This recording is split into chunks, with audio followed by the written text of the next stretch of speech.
그리스도 몸 안에서 우리 각 지체 간의 기능에 대해서 같이 은혜를 나누고자 합니다. 지난주에 교회는 하늘에 속해 있고 영원하다라고 말씀을 드렸어요.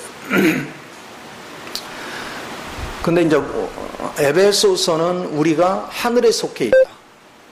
그리고 하늘의 신령한 복을 우리는 누리고 있다. 근데 고린도전서는 뭐 하느냐면 그 하늘에 속한 교회가 땅에 견고히 서 있다는 거예요. 그래서 생활은 어디서 하느냐? 소속은 하늘인데 생활은 이 땅에서 한다는 거예요. 그래서 우리는 똑같이 이 땅에서 살고 있지만 여러분의 중심의 생명이 하늘에 속한 생명이 육신 가운데서 사는 거하고 타락한 아담의 성분이 이 땅에서 사는 거는 질적으로 다르겠죠. 완전히 달라요. 이것을 우리는 분명히 알아야 되는데 주님을 알지 못할 때는 사람들은 개인주의로 흐를 때가 많아요. 그러나 주님을 알고 나서는 개인주의가 될 수 없어요. 우리가 대표적인 것이 하나님께서 바울을 다메섹 도상에서 큰 빛을 비춰서 만나게 해주고는 바울이 해야 될 일을 하나님이 직접 가르쳐 줄 수도 있었어요. 그런데 그 시골 지역에 아나니아라는 사람을 불러가지고 바울을 만나게 해요. 그리고 그 아나니아라는 종을 통해서 바울한테 할 일을 가르쳐줘요. 개인주의로 흐르게 하지를 않아요. 근데 하나님 마음속에는 하나님이 바울을 쓰는 그릇에 비하면 아나니아는 아주 적은 자예요. 순종하지 않으면 하나님의 뜻을 제대로 알 수가 없는 상황이 됐어요. 그래서 바울은 하나님이 지정한 장소를 찾아가서 그 아나니아를 만납니다. 또한 하나님은 아나니아를 만나서 내가 그 바울을 보낼 테니 사울을 보낼 테니 네가 만나서 이렇게 해라. 근데 그 아나니아는 이 바울이 변하기 전에 이름이 사울이잖아요. 그 사울이 예수 믿는 사람들을 어떻게 핍박했는지를 알아요. 그래서 두려웠어요. 그러나 하나님이 내가 쓸 그릇이다. 그러면서 네가 만나라. 그래서 만나요. 이걸 통해서 우리는 볼 수 있는 건 하나님은 어떤 특정한 사람만을 통해서 일하는 것이 아니고 지체 간의 교류를 통해서 아버지의 뜻을 알게 하는 거예요. 서로 협력하게 만드는 거예요. 그러는 가운데서 주님은 우리를 발전시켜 가요. 그래서 우리의 중심은 하늘에 속했고 하나님의 생명을 가지고 있지만 우리는 이 땅에서 그 영을 따라서 행동할 줄 아는, 그러나 그것은 개인 한 사람 앞에 하나님이 능력을 다 주는 것이 아니고 우리 각 지체마다의 하나님이 기능과 직임을 줘서 각자의 역할을 할 수 있도록 하나님이 맡기신 것을 우리가 알 수 있어요. 그래서 머리 되시는 주님 한 분에게 우리 지체들은 그 머리로부터 지시가 떨어지는 것들을 각자 기능별로 실행에 옮기는 거예요. 우리 몸 안에 각가지 지체가 있죠.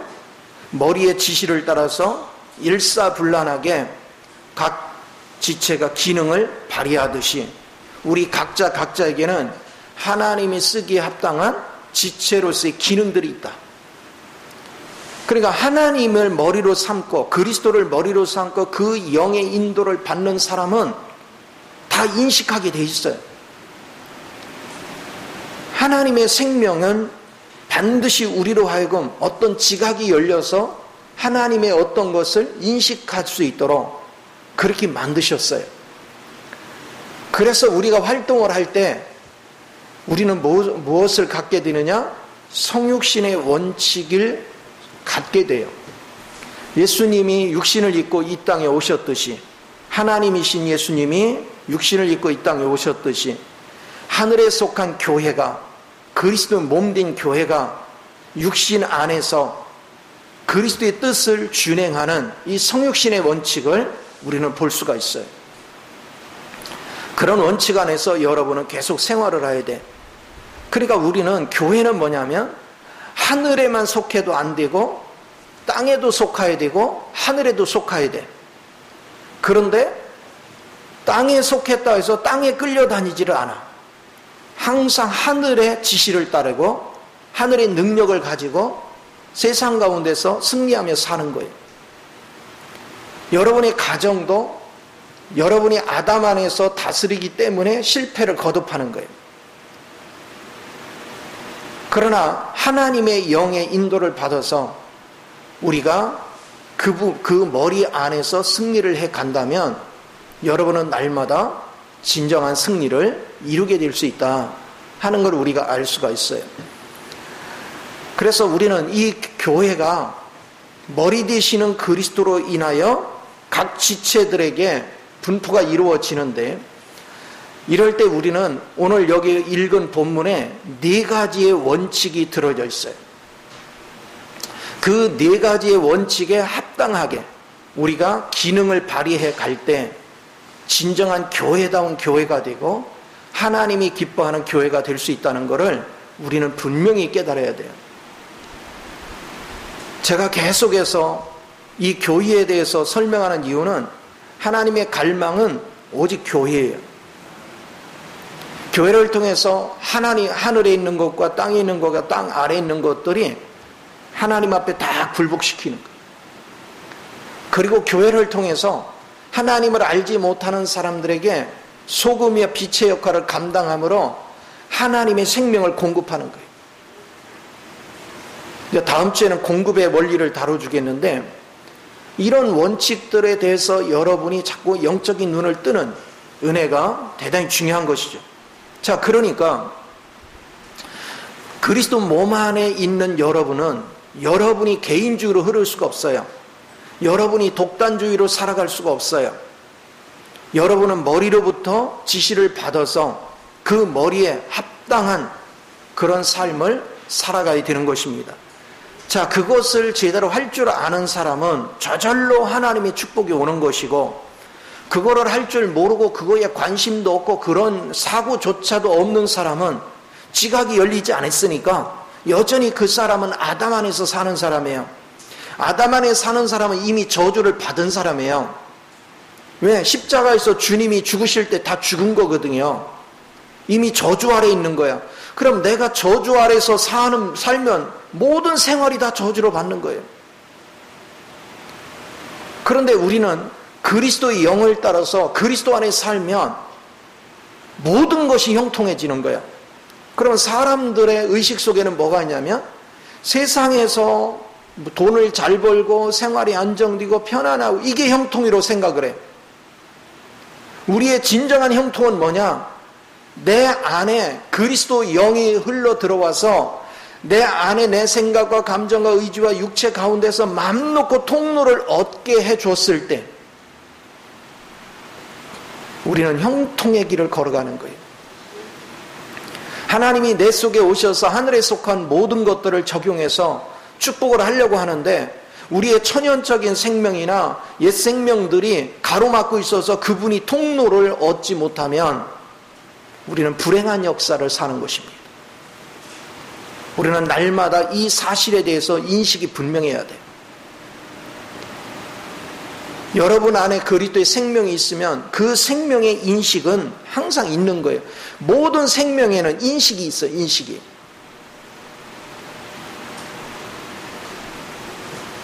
우리 사람은요, 사람의 생명을 가졌기 때문에 짐승을 보면 저건 짐승이야, 사람을 보면 저건 사람이야, 인식을 해요. 그러면 내가 하나님의 생명을 가졌으면 뭘 인식하겠어요? 하나님 생명을 인식하는 거예요. 아, 저 사람은 하나님 영에 잡힌 사람이구나. 저 사람이 하나님의 생명을 가진 사람이구나. 저 사람은 하나님 생명을 가지기는 가졌는데 아직 눈을 못 떴구나. 아직 지각이 열리지 않았구나. 그래서 하나님의 음성을 알아듣지 못하는구나. 하나님 세계를 보는 눈이 없구나. 그러나 여러분이 지각이 열리고 주님을 인식하기 시작하면 자연스럽게 누가 하나님의 백성인지 알게 되고 누가 그리스도 몸 안에 있는지를 알게 되죠. 그걸 인식하는 거예요.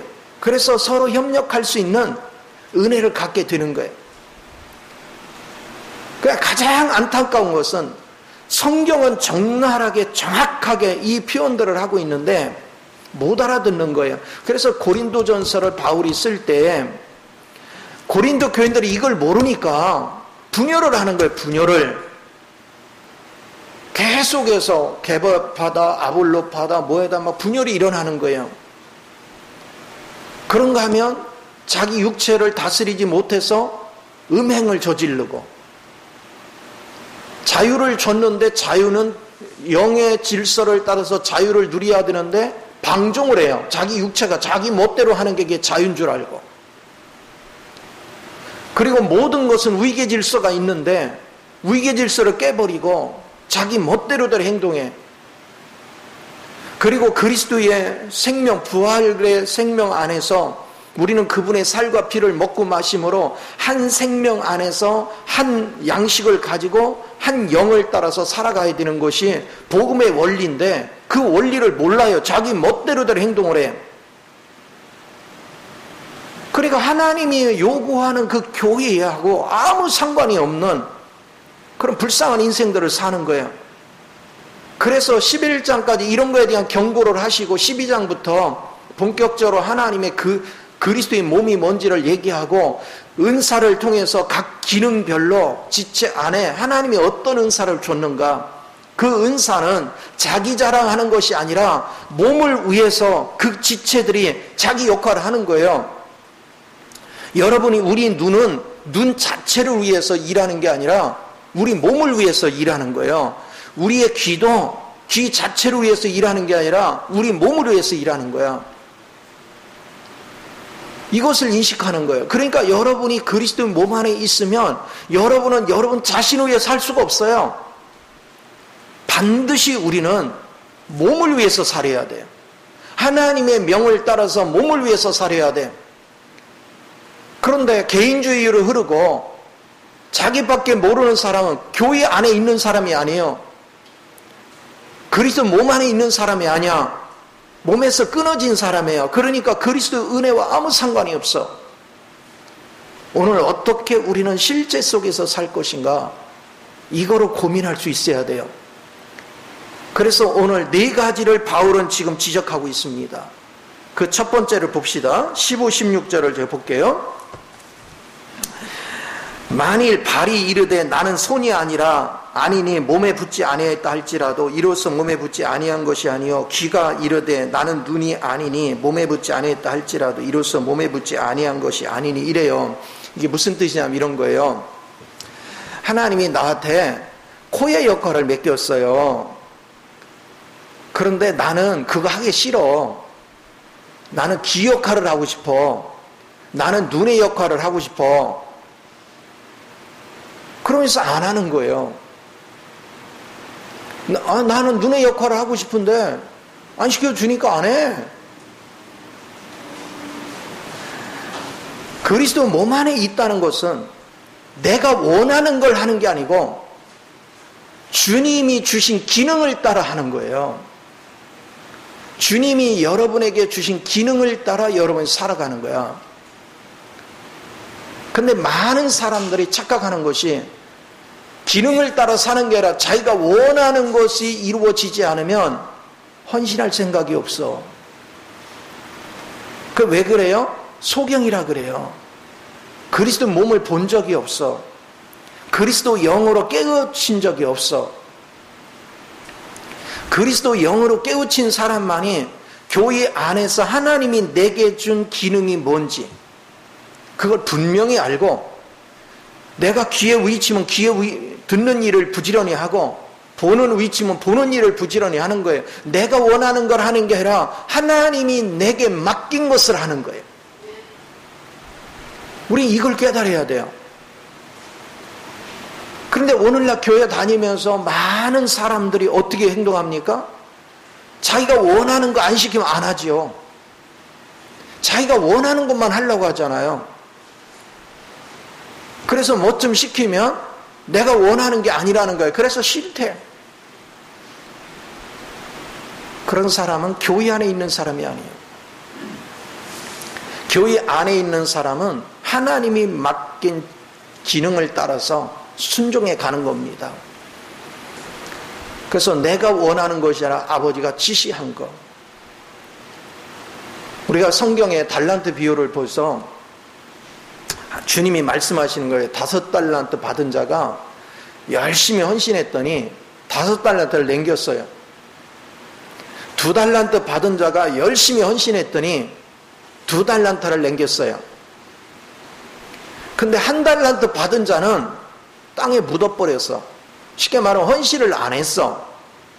1달란트 가진 자도 열심히 했으면 1달란트를 남길 거 아니야. 그래서 주님이 책망한 거예요. 이게 무슨 얘기냐면 오늘날 교회 안에 하나님은 크든 작든 모든에게 달란트를 부어줬어요. 근데 우리는 자기 스스로가 판단을 해요. 나는 아는 게 없어. 나는 능력이 없어. 나는 하나님이 무슨 기능 주는지 모르겠어. 그리고 헌신 자체를 안 해요. 그게 뭐냐면 1달란트 가진 자가 땅에 묻어놓은 것과 똑같아요. 그러니까 그런 사람들을 하나님은 성 밖으로 내쫓는 것을 말씀하고 있는 거예요.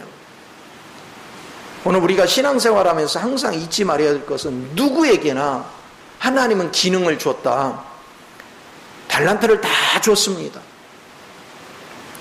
그리고 그 기능을 따라 행동해야 된다. 내가 원하는 걸 하는 게 아니라 주님이 시키는 일을 해야 됩니다.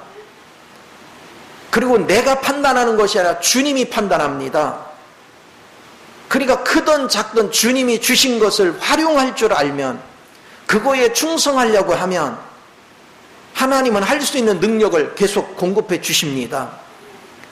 그래서 시간이 가면 갈수록 여러분 역량이 자꾸 커지는 거예요. 여러분 주어진 역량이 자꾸 커져요. 그러면 교회는 갈수록 여러분의 역량이 커지면 커질수록 교회는 풍족해지겠죠. 훨씬 풍족해지죠. 근데 특정한 몇 사람이 하나님의 기능을 무시해버리고 거기에 순응하지 않고 내가 원하는 거 아니면 안 해, 자기 멋대로 행동해서 그 사람 때문에 교회의 풍성함에 얼마나 엄청난 손실을 겪어요. 하나님의 집을 손실을 겪게 할 때 하나님은 그를 그냥 두지 않아요. 많은 사람들이 하나님을 두려워할 줄을 몰라요. 하나님은 사랑의 하나님이시지만 맡긴 직임을 감당하지 못할 때는 거기에 대해서 혹독한 징계를 하신다는 사실을 우리는 잊어버리면 안 돼요. 내 할 역할, 내 할 위치를 잊어버리고 거기서 벗어나서 행동을 하면서 축복받기를 바라는 그런 어리석은 행동들을 해요. 신앙의 원칙은 이런 거예요. 제가 목회를 하면 할수록 절대로 하나님의 원칙에 타협할 수가 없어요. 그런데 사람들은 다 자기 입맛에 맞게 해달래요. 나는 하나님의 말씀을 증거하고 하나님의 대언자로 온 건데 자기 입맛에 맞는 얘기를 해달래. 자기가 원하는 대로 해달래. 그건 이미 교회가 아니죠. 그건 이미 사탄의 소굴이죠. 사람의 비율을 맞추는 것이 아니라 하나님이 준 기능을 찾도록 도와주고 격려해주는 그런 은혜가 대단히 중요하다는 걸 우리가 봐야 돼요. 그래서 이 얘기는 뭡니까? 이미 하나님이 주신 기능을, 그 기능 자체가 뭐냐? 이미 그 기능을 줬다는 거, 그게 너에게 주어진 직임이라는 거예요. 그 직책을 네가 잘 감당할 때 하나님은 더 큰 재능을 계속 주신다는 거예요. 그래서 직임을 주신 거에 충성하라. 그것이 첫 번째의 말씀입니다. 그래서 바울은 아주 지혜롭게 말씀을 풀어준 거예요. 사람들이 자기 입맛에만 맞는 것을 하려고 하나님의 뜻에 관철하지 않고, 하나님이 한 달러 주셨다고 해서 원망하고 불평하고 나는 능력이 없으니까 안 해. 그런 식으로 해서 그리스도 몸 안에 있는데 몸이 기능을 안 해요. 여러분 몸 중에서 한 가지라도 기능을 안 하면 뭐 어떻게 돼요? 그 몸이 제대로 활동을 못 하잖아. 다리가 걷는 일이 힘들다고, 나 이제 다리 안 할 거야. 그러면서 한쪽 다리가 말을 안 들어. 그러면 어떻게 되는 거야? 이거와 똑같은 게 교회 원칙이에요. 하나님의 시각 안에서 모든 걸 보란 말이에요. 내가 왜 복을 못 받는가? 내가 왜 시련이 있는가? 하나님의 원하는 원칙에 서 있지 않기 때문에 계속 시련이 끊이지 않는 거예요. 하나님이 내게 맡긴 일을 하는 것이 아니라 내가 원하는 일을 찾기 때문에 시련이 끊이지 않는 거예요. 이것을 우리가 분명히 깨닫고 여러분이 서야 될 위치가 뭔가에 대해서 하나님 앞에 계속해서 묻고 그 말씀에 어떤 것이 됐든 순종할 줄 아는, 내가 원하는 걸 하는 것이 아니라 주님이 원하는 것, 그거를 할 수 있는 그 은혜가 굉장히 소중해요. 내 개인적으로 생각하면요, 세계 여행 다니면서 사는 게 살았으면 좋겠어. 맨날 그냥 하나님 말씀만 전하고 있으면 사람들한테 뭐 인기 얻는 것도 아니고 뭐 돈이 생기는 것도 아니고 명예가 생기는 것도 아니고, 그렇죠? 난 여행 다니면서 그냥 여행 그 글도 쓰고 뭐 이렇게 하면서 그렇게 살고 싶어. 근데 어떻게 하다 보니까 하나님께 잡혀와가지고 내가 하고 싶은 걸 할 수가 없어. 그런데 지나고 나서 보면 이게 가장 축복된 자리야. 왜? 주님이 원하는 자리에 머무는 것이 가장 축복된 자리야. 수시로도 때로는 힘들으면 이제 그만하고 노년에 내 인생을 좀 즐겨야 되겠다. 근데 주님이 놔줘야 그렇게 하는 거지. 그것이 내가 원하는 길을 찾아가는 게 얼마나 두려운 일인지를 수없이 경험하는 거예요. 주님이 원하는 자리에서 충성하는 게 그게 복된 것이구나. 내가 원하는 것이 아니라 주님이 원하는 자리. 오늘 헌신이 없는 사람들은 주님이 내게 준 달란트를 썩히고 있는 거야. 내게 준 달란트를 활용할 줄 아는 위치를 찾아갈 줄 아는 사람이, 그 사람은 복이 있는 사람이죠. 자, 두 번째는 봐야 될 것은 뭐냐? 17절을 보세요. 17, 18절을. 만일 온몸이 눈이면 듣는 곳은 어디며 온몸이 듣는 곳이면 냄새 맡는 곳은 어디냐? 그러나 이제 하나님이 그 원하시는 대로 지체를 각각 몸에 두셨으니, 이게 무슨 얘기냐면, 이제 앞에서는 안 하려고 해서 문제야. 뒤에서는 그냥 다 독차지하려고 그래. 귀도 내가 할 거야, 눈도 내가 할 거야, 입도 내가 할 거야, 코도 내가 할 거야. 전부 다 혼자 다 독차지하려고 그래. 그것도 문제야. 우리 주님이 원하는 것은 한 가지씩 줬어, 한 가지씩. 그래서 골고루 나눠서 해야 돼. 할 사람이 없을 때는 내가 하고 있다가도 할 사람이 생겨나면 바로 도와주고 물려주고 그 사람이 잘할 수 있도록 해줘야 돼. 혼자서 모든 것을 한다는 것은 어불성설해. 하나님은 모든 사람에게 골고루 재능을 맡기셨어요. 이것을 여러분이 항상 기억할 수 있는 은혜가 굉장히 중요한 줄 믿습니다. 여러분은 주님을 알면 알수록 새로운 사람이 나타나면 그에게 기회를 계속해서 부여해 줄 줄 아는, 그의 재능을 살려줄 줄 아는, 이 사람이 지혜로운 사람이에요. 어떤 사람은 일을 맡길 줄을 몰라. 그리고 막 자기 아니면 다 잘못될 것 같아가지고 일을 못 맡겨. 그리고 혼자 다 해. 그건 가장 어리석은 거예요. 저는 목회를 하면서도 저 혼자 절대로 안 해요. 다 분배해서 맡겨요. 못하는 거 뻔히 알아도 그냥 맡겨요. 맡기면 하나님이 하게 해요. 하나님이 그 사람에게 능력을 계속 붓고 은혜를 부어서 하나님이 준 기능을 발휘할 수 있도록 하나님이 역사를 해요. 안 맡기면 평생을 가도 아무것도 안 돼. 예를 들어서 찬양팀을 만드는데 잘하는 사람만 골라서 찬양을 맡긴다. 큰 대형교회 가면 그런 게 많죠? 그건 잘못돼도 한참 잘못된 거예요. 똘똘한 사람만, 잘난 사람만 모든 직책을 다 중요한 걸 다 맡겨놓고 그가 전임을 하게 만들어. 그래서 예배당에 오면 주님이신 머리이신 주님을 붙잡아야 되는데 특출난 사람을 붙잡아. 사람들이 자꾸 특출난 사람들을 쫓아다니게 만들어. 그래서 파당이 일어나. 세력을 형성하고.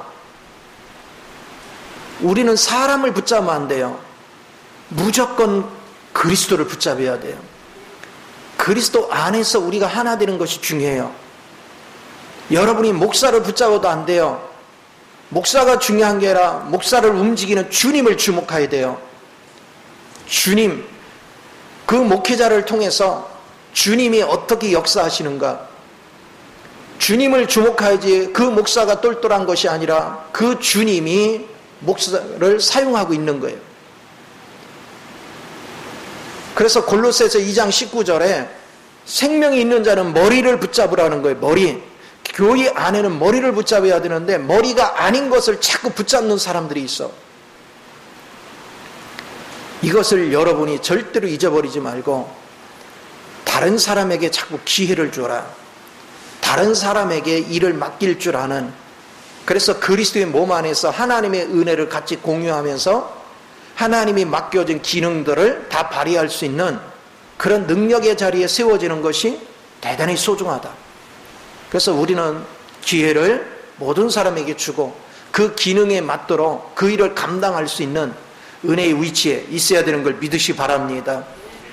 그렇습니다. 그렇게 되면 문제가 생길 게 아무것도 없어요. 어떤 교회 갔더니요, 마산에서 있을 때 우리 지방의 교회가 한 200명 성도쯤 될 때요, 얘기 들으니까 어느 날 60명이 한 번에 다 나갔대요. 왜 그랬느냐, 부엌 봉사를 하고 싶은데 부엌에 터줏대감 권사님이 있어. 권사님의 지시가 아니면 안 돼. 막 독단을 하는 거야. 자기 마음에 안 들면 다 내쫓아버려. 그래서 시험에 들어서 단체가 움직인 거야. 그래, 왜 그래요? 주님을 봐야 되는데 사람을 보는 거야. 이런 일들이 비일비재하게 많아.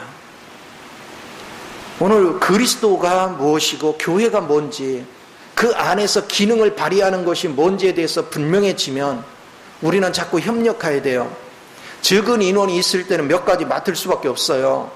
그러나 숫자가 자꾸 늘어날수록 우리는 일을 하나하나 맡길 줄을 알아야 돼. 그래서 모든 사람이 한 가지씩 맡아서 골고루 거기서 안배하고 거기서 협력하고 거기서 화목할 수 있는 이런 위치가 되어야 됩니다. 그렇게 될 때 우리는 교회가 힘이 있어져. 아니, 교회가 밖에 나가 소금의 역할을 하고 빛의 역할을 해야 되겠는데 교회 자체 안에 내부 안에서부터가 단합이 안 되고 내부 안에서부터 막 오합지졸이 되고 막 분열이 일어나고 그런다면 밖에 나가서 무슨 영향을 행사하겠어요?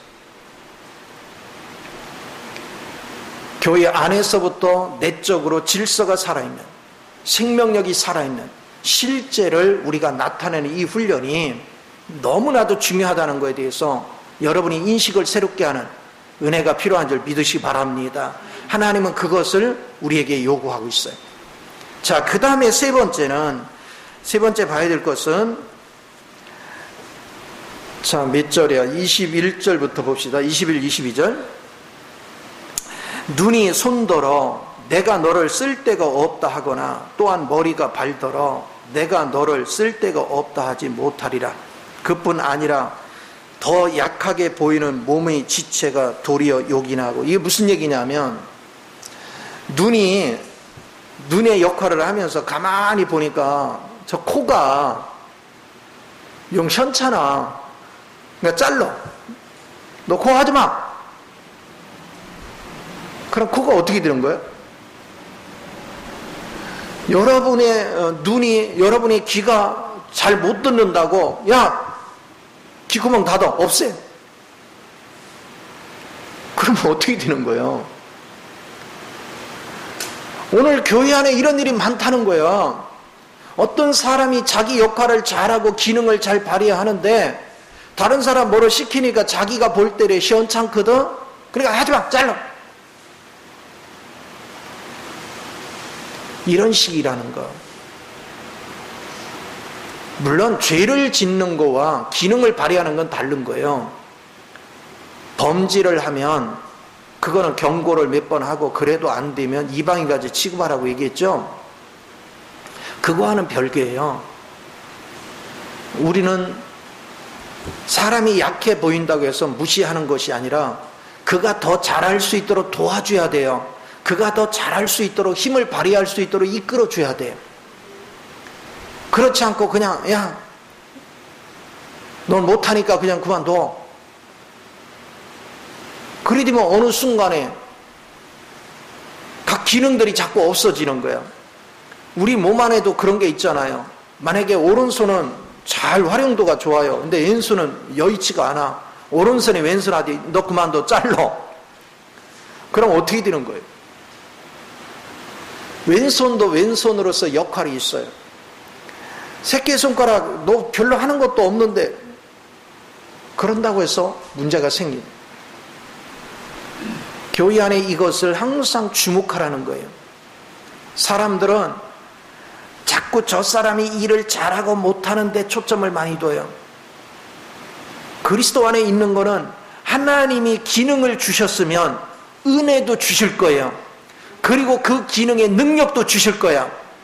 그래서 주님을 의지해서 그가 봉사하다 보면, 헌신하다 보면 오늘은 못했지만 내일은 잘하게 되고 자꾸 발전해 갈 수 있는 거죠. 그래서 자꾸 격려해주고 자꾸 이끌어주고 자꾸 도와주고 자꾸 세워줘서 하나님의 기능이 잘 발휘될수록 하는 거, 그것이 우리 교회가 해야 될 역할이라는 거죠. 근데 많은 사람들이 이런 부분에 있어서 너무나도 자기 생각대로 판단하고 자기가 답답하다고 막 후리치고 빼뜨리고 왕따시키고 이런 식으로 교회 생활을 하는 사람들이 얼마나 많은지 몰라요. 우리는 그런 거를 그런 거에서 떨어지고 우리는 협력하고 도와주고 이끌어주고 세워주고 끊임없이 용기를 불어넣을 수 있는 그런 위치가 되어야 됩니다. 그럴 때 여러분은 축복이 넘쳐. 그래서 교회에서 헌신은 언제 하는 거예요? 그냥 주님 앞에 거듭나서 주님 앞에 들어오는 날부터 자기 자리를 찾아갈 줄 알아야 돼. 그리고 부족하지만 그를 도와줘야 돼. 우리의 사고방식은 막 교회 다닌 지 몇 년이 돼야 된다는 사고가 있어.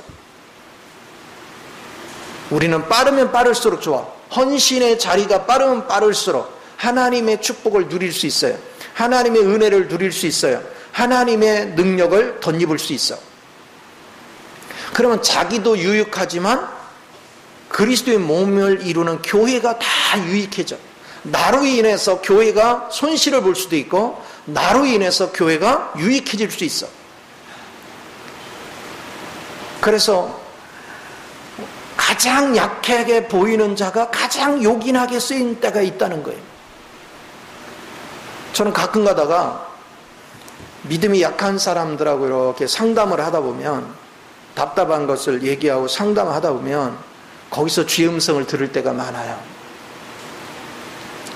왜냐하면 그 약한 자가 힘들어하는 거에 대해서 하나님은 그런 데에 관심을 두고 그런 데에 마음을 쓰는데, 아, 내가 저 약한 부분을, 저 부분을 아직 살피지 못했구나. 내가 저 부분을 놓친 게 많구나. 아, 내가 영적으로 참 어리구나. 우리는 큰 것들은 느끼는데 아주 소소하고 적은 거는 못 느낄 때가 너무 많아. 그거를 지각을 열어주는 것이 주의 음성이에요. 그러니까 그런 사람이 있으므로 내게 요긴해지는 거예요. 많은 것을 얻게 만들어요. 오늘 우리는 나보다 뛰어난 사람도 필요하지만 나보다 약한 사람도 내게 요긴한 거예요. 우리가 자식들을 기르다 보면 애기한테도 배우는 게 많잖아. 애기들을 통해서도 막 깜짝깜짝 놀랄 때가 있어. 우리가 교회 생활을 하면서도 항상 이런 위치를 잊지 말고 배우는 자세를 모든 것 가지시고 나보다 남을 낮게 여기고 또한 그의 약함을 내가 도와주고 세워줘서 하나님의 은혜 가운데 그가 잘 자라갈 수 있도록 이끌어 줄 수 있는 사람. 그럴 때 하나님은 저와 여러분을 축복된 자리로 인도하는 걸 믿으시 바랍니다. 하나님은 살아계십니다. 자, 마지막으로 또 봐야 될 것은 24, 25절을 볼게요. 우리의 아름다운 지체는 그럴 필요가 없느니라. 오직 하나님이 몸을 고르게 하여 부족한 지체에게 귀중함을 더하사 몸 가운데서 뭐가 없고 분쟁이 없고 오직 여러 지체가 서로같이 돌보게 하셨느니라. 그리스도 몸 안에서는 분쟁이 있을 수가 없어요. 우리 몸 안에 분쟁이 있으면 이건 중환자지. 우리 몸 안에서 어떤 지체가 부족함이 있거나 거기에 문제가 생기면 모든 지체가 도와주죠. 모든 지체가 같이 해주죠. 몸이 어느 지체가 하나 아프면 온 몸이 아프죠. 같이 느끼는 거예요. 왜 그러면 우리는 분쟁할 수 없느냐? 천연적이고 그리고 아담의 성분 안에서 살면 각자의 생명이 달라요. 생각이 다르고 자동으로 분열돼요. 왜냐하면 거기는 독립돼 있기 때문에 그래요. 근데 그리스도를 머리로 붙잡고 그 영에서 받는 사람들은 오늘 12장 13절을 먼저 한번 읽고 합시다. 우리가 유대인이나 헬란이나 종이나 자유인이나 다 한 성령으로 세례를 받아 한 몸이 되었고 또 다 한 성령을 마시게 하셨느니라. 그렇죠? 우리는 그리스도 안으로 침례를 당했어요. 세례를 당했어. 그래, 그리스도 안에 다 있어. 그리고 우리는 한 영으로 계속 공급을 받는 거야. 머리이신 그분으로부터 한 영으로 공급을 받아. 그 한 영 안에 하나님의 생명이 있는 거죠. 그래서 이 생명은 생명으로서의 기능을 인식하는 거예요. 역할을 인식을 해요. 그래서 생명이 인식이 되어지면 같은 생명이 뭔지를 알아요. 같은 지체가 누군지를 알아요. 내 몸인 걸 인식하고 내 같은 생명인 걸 인식하는데 그를 비방하거나 그를 짓밟을 사람이 어디 있어요? 우리는 각자 자기의 몸을 끔찍하게 아껴. 내가 운동을 하다가 허리가 아프다. 그러면 온 몸이 막 허리를 도와줘. 손으로, 발로, 모든 것이. 내가 어디를 부닥쳤어. 그러면 아프면 그거를 좀 고통을 덜 느끼게 해주려고 손이 자동으로 가서 이렇게 감싸지요. 절대로 분쟁이 일어날 수 없어요. 교회는 실제지 이론이 아니에요. 그러니까 주님이 말씀하시는 게 네가 교회 안에 있나 없나는 뭐 보면 아느냐? 네가 생명이 자동으로 네 몸인 걸 인식하느냐는 거예요. 같은 지체인 걸 인식하느냐는 거예요. 저 지체가 고통스러우면 너도 그 고통을 느끼냐는 거예요. 저 지체가 즐거우면 너도 그 즐거움을 같이 느끼느냐는 거예요. 제가 자식들하고 멀리 떨어져 있지만 자식들이 좋은 소식을 전하면 그냥 뛸 듯이 기뻐. 걔들이 기뻐한 거 못지않게 나도 똑같지. 근데 그 애들에게 어려운 문제가 있으면 내가 더 아파. 왜냐? 우리는 떨어져 있지만 한 생명 안에 있기 때문에. 교회도 똑같은 거예요. 그리스도의 한 생명 안에서 한 몸을 이뤘기 때문에 우리는 분열이 존재할 수 없어요. 누군가가 좋은 일이 있으면 같이 좋고, 누군가가 고통스러운 일이 있으면 같이 고통을 느끼는 그 실제 영을 갖게 됩니다. 그것은 한 영 안에서 생명을 같이 나누기 때문에 그래요. 그러니까 우리 안으로는 계속해서 한 영의 생명이 계속 흐르고 있는 거예요. 운행하고 있는 거예요. 내게 흐르는 영이나 여러분에게 흐르는 영이나 똑같은 생명이에요. 인식하는 게 똑같아요. 그래서 각자 주어진 기능의 역할을 자동으로 하게 돼 있어요. 그리고 서로가 협력하게 돼 있어요. 이거는 누가 시켜서 하는 것이 아니에요. 누가 이론을 가르쳐서 하는 거예요. 누가 이렇게 하라 저렇게 하라 할 필요가 없어요. 생명이 있는 자는, 하나님의 영이 흐르는 자는 자동으로 본인이 인식을 해요. 본인이 느껴요. 내가 할 역할이 뭔지, 내가 지체를 어떻게 대해야 될지, 이것이 자동으로 느껴요. 그러니까 내가 그리도 몸 안에 있는 척 할 수가 없어요. 그리고 그리스도 몸 안에서 사는 사람은 내가 어떻게 해야지 노력할 필요가 없어요. 그때그때 상황이 닥치면 자동으로 그 생명이 내 안에 지각을 줘서 인식하게 만들어요. 그리고 자유롭게 하게 만들어요. 그리고 이 생명의 특색은 뭐니까? 사랑이에요, 사랑. 그건 하나님의 생명이기 때문에 사랑이야, 사랑 덩어리야. 그래서 우리는 근본적으로 지체와 지체를 향할 때 뭐냐? 사랑 안에서 행해요. 자동으로. 그래서 사랑 안에서 이끌어주고, 사랑에서 공급해주고, 사랑 안에서 감싸주고, 사랑 안에서 협력해주고, 그러다 보니까 같이 건축되는 거야. 같이 자라가는 거야. 그래서 사랑 안에서 건축돼 가는 거예요. 끊임없이 이 사랑을 공급할 수 있는 사람. 그래서 우리가 요한일서 2장 27절에 그러잖아요. 우리 주님의 영이 우리 안에 기름을 발라 우리 안으로 기름 부음을 일어나면 그 기름 부음의 영이 내 안에 들어오면 기억나게 하고 가르치시고 자동으로 그러는 거예요. 그러니까 내가 인식을 하는 거야. 그 영이 나로 뭔가가 필요하면 그걸 배웠던 걸 기억나게 하고 아니면 경험했던 걸 기억나게 하고 그리고 그게 무슨 뜻인지 자동으로 가르쳐줘요. 그래서 내가 인식을 하는 거야.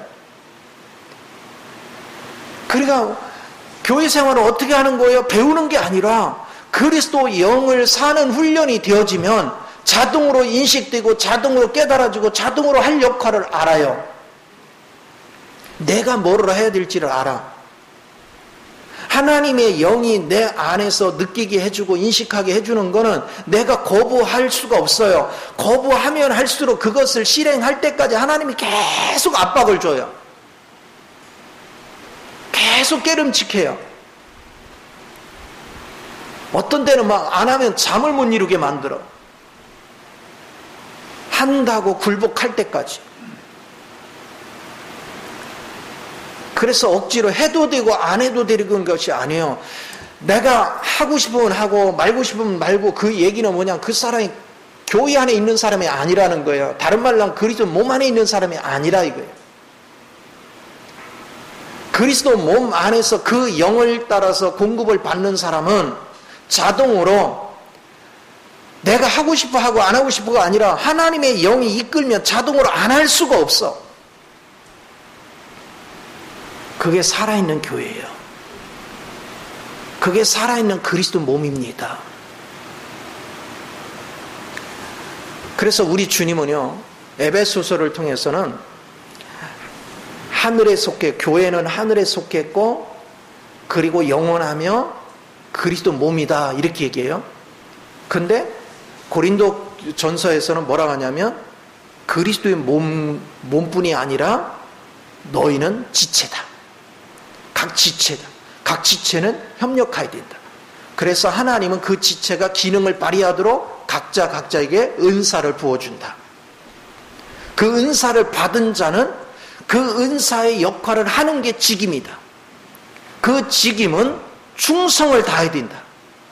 네가 충성을 다할 때 네가 가진 달란트의 100%를 발휘할 수 있다. 이렇게 서로가 협력하고 서로가 100% 기능을 발휘하면 시간이 가면 갈수록 교회는 풍성해지는 거예요. 기능이 더 활성화되니까 능력이 풍성해지고, 그러면 시간이 갈수록 어떻게 될까요? 하나님의 은혜가 더 풍성히 넘치니까 하늘의 복, 땅의 복이 풍성해지죠. 그래서 우리는 더 큰 일을 할 수 있어. 인간적으로 방법으로 하면 내적으로는 신령한 은혜가 없어. 생명이 풍성하지가 않아. 근데 외적으로는 막 물질의 복도 받고 막 그래. 그래서 인간의 머리를 동원해서 하나님과 상관없이 자기가 선교 계획을 짜고 자기가 봉사하고 전부 다 자기가 주인공이야. 그래서 뭐 구제사역을 했네, 선교사역을 했네, 무슨 봉사를 했네 하면은 다 자기 영광을 높이는 거야. 목사 영광 높이고 장로 영광 높이고 어느 교회 영광, 간판만 붙인 교회의 영광이라고 얘기하고. 그러나 그리스도의 영을 통해서 각 기능을 발휘하고 각 기능이 풍성하게 그 일을 감당하면 사람들은 자기 앞에 영광을 돌리는 게 아니라 다 하나님께 영광을 돌려. 모든 지체가 하나님께 영광을 돌려요. 왜요? 나로 한 것이 아니라 주의 영에 의해서 움직인 거예요. 주의 영의 인도를 따른 거예요. 주님이 주시는 능력 안에서 행한 거예요. 주님이 주신 생명 안에서 행한 거예요. 우리는 이거를 깨달을 줄 알아야 돼요. 그래서 이것이 인식이 되기 때문에 그리스도 안에서 사는 사람은 노력하는 것이 아닙니다. 그냥 아는 거지요. 저절로 아는 거예요. 여러분이 이게 알아지면 저절로 주님에 대해서 자꾸 말씀을 증거할 수 있어요. 주님에 대해서 나타낼 수가 있어요. 하나님은 생생히 우리 가운데 살아계십니다. 그러니까 교회는 시간이 지나면 지날수록 사랑이 넘쳐나는 거예요. 그 사람들이 그 살아있는 교회 안에 오면 벌써 사랑이 넘쳐요. 누군가가 오면 다들 관심을 가져요. 아이고 오셨어요. 등록하고 안 하고 그런 거 따지지 않아요. 가져요. 따뜻하게. 각자. 근데 교회가 와도 뭐 관심도 없고 뭐 나는 나고 너는 그 사람 교회 안에 있는 사람이 그냥 예배당에 앉아 있는 교인에 불과하지 교회가 아니에요. 교회에 속한 사람은 자꾸 관심을 갖는 거예요. 왜? 같은 몸이니까, 같은 지체니까 관심을 갖는 거예요. 그리고 서로 협력하는 거예요. 그리고 저 사람이 처음 왔다, 낯설 텐데 내가라도 먼저 가서 말 붙이고 친구가 돼줘야지. 이게 관심이야. 근데 관심들이 없어요. 누가 몸이 아프다 그러다가 오랜만에 왔는데 인사 한마디가 없어. 왜? 지체의식이 없는 거예요. 안부 인사가 있어야지. 그러니까 하나님의 축복이 임할 수가 없어요. 우리는 하나님의 축복이 임하려면 서로 영 안에서 안부를 묻고 서로 교통하고 이렇게 하는 거죠. 그래서 여러분이 지체로서 서로 기능 안에서 교통을 하려면 두 가지 원칙을 잊지 말아야 돼요. 하나는 상대한테 내가 도움을 계속 받아야 돼요. 한편은 또 상대한테 계속 나도 베풀어야 돼요. 내게 부족한 건 공급받아야 돼요. 자, 내가 지금 귀로 살아. 그럼 눈의 공급도 받아야 되고 코의 공급도 받아야 되고 손의 공급도 받아야 되고 모든 지체의 공급을 받아야 돼요. 그런가 하면 내가 귀로서 잘 들음으로 그걸 또 안배를 해줘야 돼요. 모든 지체들한테. 이것이 교통이라는 거예요. 교통. 머리 되시는 주님과 교통은 당연한 것이고 우리는 지체 간의 교통이 끊이면 안 돼요. 교통이 끊였다는 건 뭡니까? 죽었다 그 얘기입니다. 그래서 산 교회인지 죽은 교회인지 그거 보면 알아요. 그래서 나는 교통이 일어나지 않는 교회는 죽은 교회예요. 그건 의미가 없어요. 그래서 사대교회를 향해서 살아있다는 이름만 있지 실상은 죽은 곳이다. 몇 명만 흰 옷을 입고 있더라. 이거는 잘못된 교회예요. 오늘 우리가 교회로 발전하려면 모두가 살아있어야 됩니다. 그래서 서로 협력하고 서로 도와주고 서로 도움받고 그러면서 서로 화기애애하게 그리스도의 영광을 드러낼 줄 알아야 그것이 살아있는 교회요 하나님의 영광을 나타내는 줄 믿으시 바랍니다. 이 복을 다 누리시기를 예수 이름으로 축원을 드립니다. 기도하겠습니다.